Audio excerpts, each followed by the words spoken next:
Le projet Agriculture irriguée et développement économique des territoires ruraux de Podor, AIDEP, clôturé en décembre 2025, dresse aujourd'hui un bilan positif de ses interventions à travers des résultats concrets au service des communautés.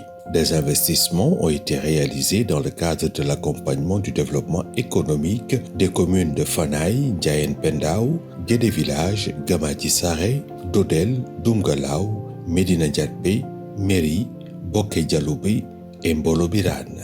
L'impact a été réel dans le développement économique du département de Podor parce qu'il y a eu plusieurs composantes. D'abord, il y a une composante assez importante qui a consisté un peu à des investissements productifs qui a permis quand même de mettre à niveau la zone de l'île Amorphile qui était dépourvue d'aménagement hydraulique. Tout ce que nous avons fait par rapport à la mise en œuvre du fonds d'appui intercommunautaire, ça puisse être pendant la phase 1 ou la phase 2, mais aussi spécifiquement en termes de discrimination positive, le fonds d'appui intercommunautaire genre qui a été décerné exclusivement aux microprojets dédiés aux femmes. Je dois dire que moi j'ai rejoint l'équipe du projet presque à terme, mais j'ai eu à parcourir la délégation avec la SAID, mais également avec les partenaires, et j'ai été impressionné par les retours positifs qu'on a eu par rapport à ce projet, tant sur l'agriculture en tant que telle, mais également sur les autres aspects liés à l'économie des territoires. Financement acquis en 2014 auprès de l'Agence française de développement, travaux démarrés en 2018 et clôturés le 31 décembre 2025. Le projet Agriculture irriguée et développement économique des territoires ruraux de Podor a été conçu pour contribuer à l'amélioration de la sécurité alimentaire et au développement économique local, à travers une approche intégrée combinant aménagement hydro-agricole, gouvernance foncière, renforcement institutionnel et structuration des filières agricoles et pastorales. Le projet Agriculture irriguée et développement économique des territoires ruraux de Podor, communément appelé AIDEP, constitue aujourd'hui l'un des investissements structurants réalisé dans la vallée du fleuve Sénégal, porté par l'État du Sénégal et financé par l'Agence française de développement. Ce projet a été conçu avec une ambition très claire, c'est-à-dire transformer durablement les territoires ruraux de Podor à travers une approche intégrée qui va combiner l'agriculture irriguée, gouvernance locale, sécurisation foncière et développement économique, et en plus une inclusion sociale. Sur le plan des superficies aménagées et irriguées aujourd'hui, ce n'est pas moins de 2000 hectares qui ont été réalisés à travers des périmètres irrigués villageois. Sur les équipements productifs, il y a eu à peu de 70, mais au-delà des infrastructures, AIDEP a surtout permis de renforcer les capacités des collectivités territoriales, d'améliorer la gouvernance locale, aussi de créer les conditions d'une agriculture plus productive, plus résiliente et plus inclusive. L'objectif principal du projet, c'est contribuer à l'amélioration de la sécurité alimentaire à travers les 10 communes et le développement économique des territoires ruraux des 10 communes du département de Podor. D'abord, les investissements productifs, là où il s'agit de la réhabilitation de 88 pives villageoises qui va concerner les villages de Pategalo jusqu'à Saldewale, qui va longer toute l'île Amorphile. Il y a aussi l'aménagement des 2 cuvettes de décrue, réalisation de 22 km de pistes de production. En ce qui concerne l'autre composante, c'est l'appui au développement. Une des particularités de ce projet a été la ligne budgétaire qui est intitulée appui institutionnel. Et je pense qu'à travers cette ligne budgétaire, on a pu d'abord planifier des activités et qu'on a pu mettre en œuvre. Faute de cela, s'il n'y avait pas le projet, peut-être on n'aurait pas pu réaliser ces activités et engranger en tout cas les acquis. Donc je pense que ne serait-ce que sur ce point, c'est valable pour les autres appuis institutionnels aussi, pour les filières agricoles, que ce soit les filières de l'oignon, que ce soit le riz, toutes les filières ont eu à bénéficier en tout cas d'activités spécifiques dans le cadre de cet appui institutionnel. Mais au-delà des chiffres, ces travaux ont amélioré les conditions d'exploitation des périmètres et ont profondément renforcé la résilience des agriculteurs. À Pathé-Gallo, dans l'île Morphile, nous avons pu mesurer l'impact des réalisations à travers l'adhésion et l'enthousiasme des producteurs. Pathé-Gallo, c'est une réussite. Je pense que les populations qui disent que à travers ce canon maçonné, ça a permis de faciliter l'irrigation, mais aussi ça a diminué leur consommation en énergie. Le projet AIDEP nous a permis de mieux structurer et de développer notre organisation qui compte aujourd'hui 253 membres, exploitant une superficie de 23 hectares. Cela fait maintenant 5 à 6 ans que nous travaillons ensemble. Et grâce à votre appui, nous constatons une nette amélioration de notre rentabilité. Par ailleurs, la population tient à remercier la SAED ainsi que le projet AIDEP, dont les actions ont apporté un changement significatif au sein de notre communauté. Dans la commune de Pathé-Gallo, les femmes se sont regroupées en GIE comptant 113 membres et disposent de 22 hectares répartis comme suit. 3 hectares dédiés au maraîchage et 19 hectares exploités par les femmes dans le périmètre risicole. Nous remercions l'ensemble de la SAED pour son accompagnement et son soutien. Nous espérons également disposer des moyens nécessaires pour exploiter pleinement notre unité et continuer à bénéficier de votre appui. Après les aménagements, parlons du FAI, Fonds d'appui intercommunautaire. Le FAI constitue un instrument innovant et stratégique du projet AIDEP pour impulser le développement économique de Podor. Il appuie la structuration des filières agricoles et pastorales et l'atténuation des disparités intercommunales à travers le financement d'infrastructures collectives économiques. Ces investissements sont sélectionnés par les collectivités territoriales en cohérence avec les plans de développement communal et les attentes des populations.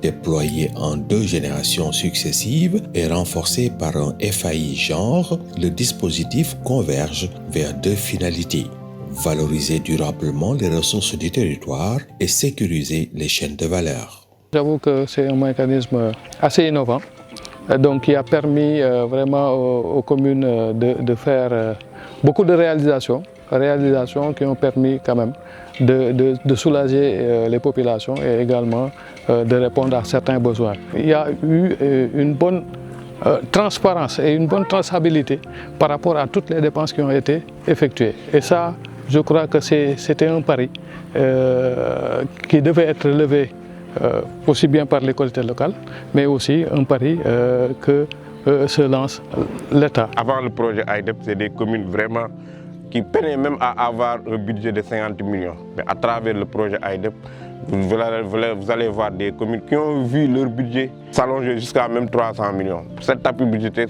ça va concerner tout justement les investissements. Ça ne concerne pas le fonctionnement tout entre dans le cadre de l'investissement de la commune.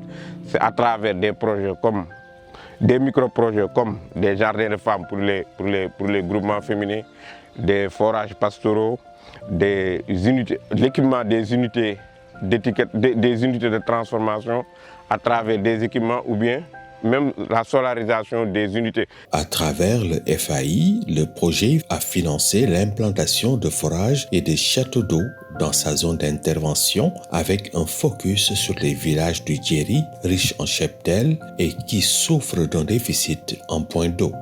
L'impact de ces ouvrages a été évalué à travers une visite au village de Belel-Bogal, situé à 25 km de la commune de Fanaï. Le réseau d'adduction mis en place permet aux habitants et villages environnants d'accéder à l'eau potable. Du côté des éleveurs, la création de points d'abreuvement et de parcs à vaccination pour le bétail réduisent considérablement les longues transhumances à la recherche d'eau et de soins. AIDEP a mis en place un château d'eau de 25 mètres de hauteur capable d'alimenter jusqu'à 10 km. Auparavant, les gens venaient chercher de l'eau ici avec des charrettes, mais aujourd'hui, cette page est tournée. La majorité des villages a maintenant de l'eau grâce à cet ouvrage, même s'il reste encore quelques villages à alimenter. Ce château d'eau est vraiment bénéfique pour la zone.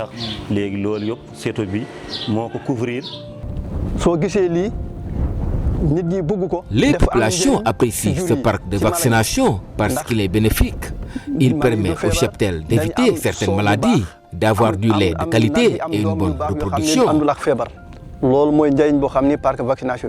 Pour mieux soutenir le secteur de l'élevage dans le département, le projet AIDEP a mis en place 11 quais d'embarquement de bétail avec un comité de gestion. Le quai d'embarquement est une infrastructure à caractère économique et sécuritaire et il permet de réduire les manipulations brutales, limite le stress des animaux et garantit une meilleure traçabilité des convoyages. À Medina Ndiaye, où plusieurs moutons transitent durant les fêtes de Korité et de Tabaski, Demba Bey, membre du comité de gestion du quai, apprécie la réalisation de cet ouvrage, un investissement local à impact national et international.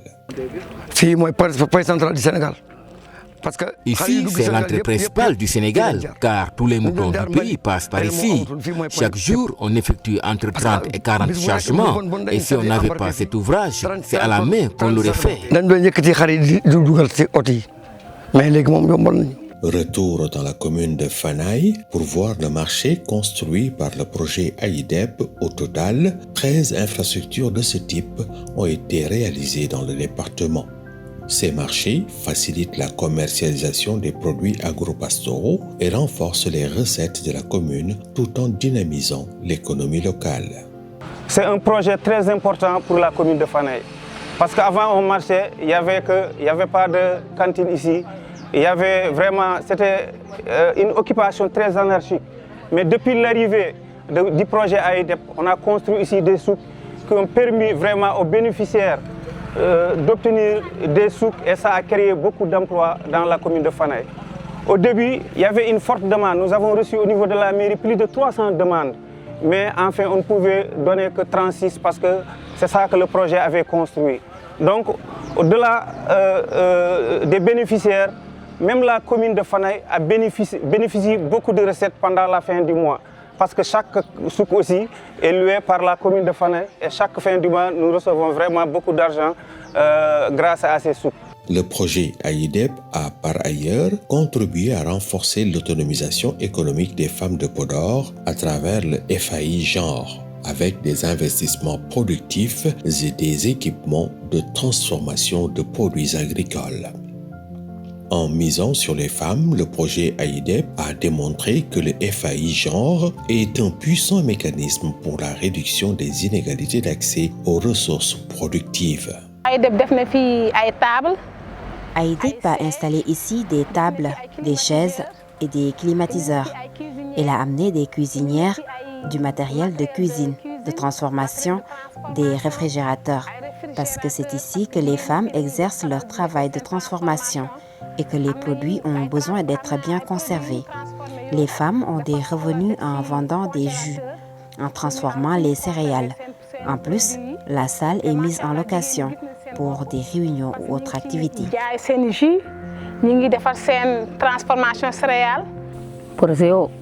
Ce projet est d'une grande importance, ce qui explique tout l'engouement qu'il suscite. Nous avons pu récolter des oignons dans de très bonnes conditions. Grâce à l'appui de l'AIDEP, nous avons également pu structurer notre GIE qui compte aujourd'hui 471 membres. Nous espérons désormais disposer des moyens nécessaires pour exploiter notre unité de transformation, actuellement non fonctionnelle en raison du manque de matières premières. Nous souhaitons également bénéficier de panneaux solaires, le coût de l'électricité étant trop élevé. Nous remercions l'AIDEP pour son accompagnement, pour tout ce qu'elle fait pour les femmes. Avant l'installation du solaire, le coût de l'électricité était très difficile à supporter pour nous. Maintenant, nous utilisons le solaire pour nos besoins en électricité. En plus, nous n'avions pas de gardien. L'unité de production n'était pas surveillée. Mais depuis qu'AIDEP nous a dotés de solaire, ce que nous dépensons en électricité nous permet maintenant de prendre en charge le salaire d'un gardien. Nous transformons des céréales pour obtenir du couscous, de la farine de mil, de la farine composée, de la farine enrichie. Nous produisons des jus de tamarin, de buis, de bissap, de mangue au lait. Certains de nos produits sont vendus dans la localité alors que d'autres sont écoulés ailleurs. Sans conteste, le projet AIDEP a contribué à l'amélioration des conditions et des capacités de l'ensemble des acteurs du monde rural. L'unité pastorale de Namarel, dont la commune de Gamadji-Sarré, en est aussi une illustration parfaite. Depuis 2018, nous travaillons en partenariat avec AIDEP à travers la commune de Gamadji-Sarré. Ça représente un grand investissement pour nous, parce que c'est des pasteurisateurs, c'est des tricycles pour la collecte du lait, des réfrigérateurs congélateurs pour la conservation du lait fini, des centres de collecte pour collecter le lait des autres zones, 2 centres de collecte, c'est aussi un réfrigérateur, un camion frigorifique et 4 tricycles. Donc c'est pour dire que c'est un investissement très très important que AIDEP nous a gratifié. J'avoue que c'est un important investissement qui, à la longue, permettrait à toute la communauté de pouvoir gagner des revenus. Et des revenus aussi importants parce que quand tu donnes à la femme un revenu, tu permets à la famille de vivre dignement. Grâce à l'appui de la SAED et du projet AIDEP, l'unité de transformation laitière est restée ouverte cette saison sèche. Les centres de collecte, équipements et véhicules permettent de maintenir l'approvisionnement en lait malgré la sécheresse. L'activité contribue aussi à créer des emplois pour les jeunes, rémunérés selon la quantité collectée. En plus des investissements en appui à l'agriculture irriguée et aux collectivités territoriales du département de Podor, le projet AIDEP a construit des magasins de stockage pour le paddy et pour l'aliment de bétail. Tous ces investissements ont été rendus possibles grâce à l'appui à la gouvernance foncière. Le projet a doté les communes d'outils de gestion opérationnelle en actualisant et en mettant en œuvre les plans d'occupation et d'affectation des sols, les POAS, sur toute sa zone d'intervention. L'élément sur lequel je vais mettre un peu l'accent, au moins sur les résultats, c'est sur la sécurisation foncière que ce projet a permis, en mettant en œuvre les 3 outils que la SAED a eu à développer dans toute la vallée de Sonora et qui ont été réellement concrétisés dans le cadre du projet AIDEP. C'est d'abord le plan d'occupation et affectation du sol. Sur les 10 communes d'intervention du projet, chaque commune a eu son POS. Et le POS, c'est quoi? Ça permet de définir clairement les vocations des différentes zones dans un territoire, que ce soit des zones à élevage, des zones d'habitation, des zones d'agriculture, etc., ce qui permet de les délimiter en fixant des règles de gestion et permet à ces différents usages et usagers donc, de communiquer. Le deuxième outil, c'est la charte domaine irrigué, qui permet donc à tous ceux qui s'installent dans le domaine irrigué. Le domaine irrigué, c'est la zone qui est dominée par le fleuve Sénégal, qui peut être irriguée à partir du fleuve Sénégal. Lorsqu'on est dans la zone nord, c'est comme ça qu'on définit le domaine irrigué. Tous les gens qui doivent s'installer, ils ont des règles de gestion. Comment s'installer, qu'est-ce qu'il faut faire pour respecter les différents usages, ne pas couper l'eau, etc. Tout ça, c'est dans la charte domaine irrigué. Et cette charte-là a été adoptée dans la zone de Podor par pas moins de 3000 attributaires, grâce au projet AIDEP. Enfin, le système d'information foncière qui met en œuvre tout ce qui est donc activité spatiale, avec une cartographie derrière, etc. Ça aussi qui permet donc de concrétiser tout ce qui est donc activité au niveau de la commune a été réalisé dans chacune des communes. Quand on parle de développement économique, la base ou bien l'élément de base, c'est d'abord le foncier. Donc je pense que nous avons attaqué le foncier en quoi faisant? En réactualisant tout ce que comportaient les outils en termes de plan d'occupation et d'affectation des sols pour les 10 communes. Nous avons équipé les communes en termes d'équipement informatique pour qu'ils puissent disposer d'un système d'information foncière et qui permet un peu de décrire toute la procédure, en tout cas d'affectation. Depuis la phase de demande, en tout cas, jusqu'à la phase d'installation, tout le processus aujourd'hui a été informatisé Et on a aussi formé des acteurs qu'on appelle les agents fonciers au niveau des communes et qui peuvent véritablement, en tout cas, continuer ce travail. Nous n'avons pas oublié aussi la partie élevage. Et à ce titre-là, nous avons dédié à peu près 1270 hectares de mise en défense et qui étaient vraiment destinés un peu à accompagner aussi les éleveurs. Le projet AIDEP a atteint l'essentiel de ses objectifs avec des avancées notables en matière de productivité agricole, d'autonomisation des femmes et de gouvernance locale à Podor. Fort de ces acquis et du potentiel foncier, les acteurs du territoire expriment aujourd'hui des besoins nouveaux et appellent unanimement à une seconde phase ou à un projet similaire.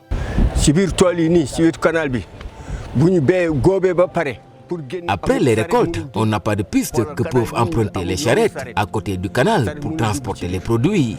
C'est un problème que nous posons à la SAED et à l'État. Nous dépensons aussi énormément pour payer l'électricité. C'est pourquoi nous aimerions avoir un système solaire qui pourrait nous soulager. Nous aimerions aussi avoir d'autres aménagements, car les 113 hectares que nous exploitons ici ne suffisent pas à toute la population.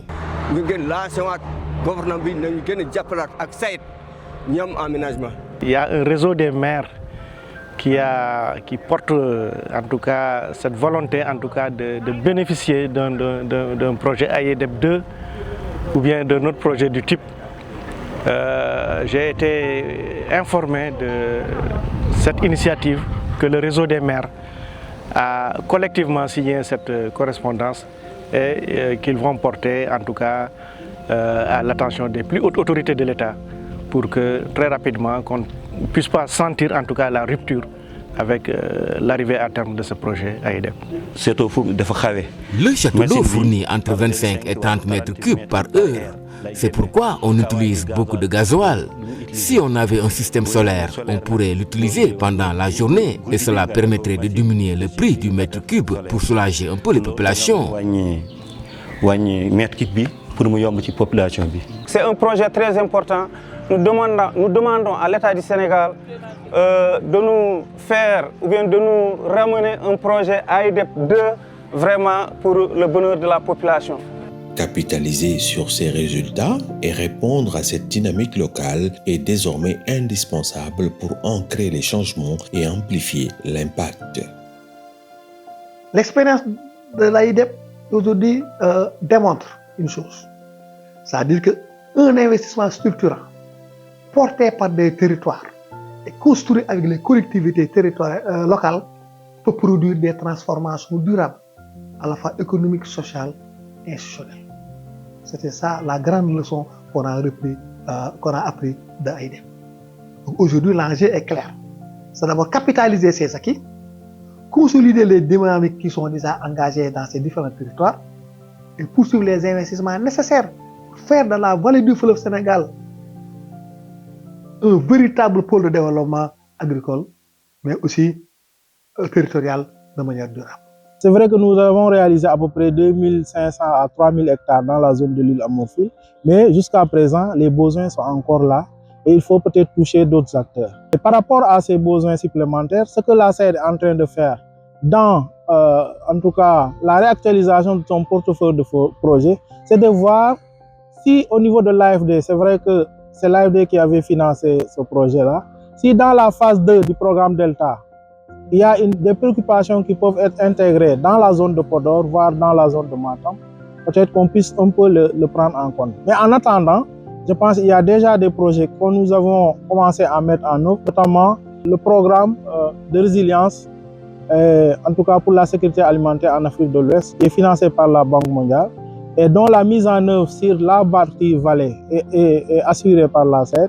On a prévu aussi de prendre en compte cette dimension de, en tout cas, réhabilitation de certains aménagements dans la zone de projet, mais plus globalement aussi tout ce qui concerne la solarisation des équipements hydro-agricoles.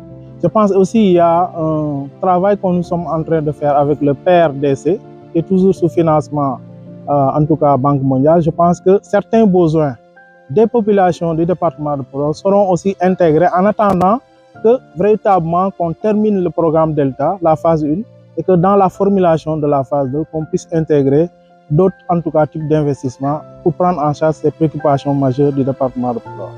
Les résultats obtenus des réalisations du projet AIDEP témoignent de la pertinence de son approche et de l'engagement de l'État du Sénégal, de la SAED et de l'Agence française de développement à répondre aux besoins prioritaires des populations.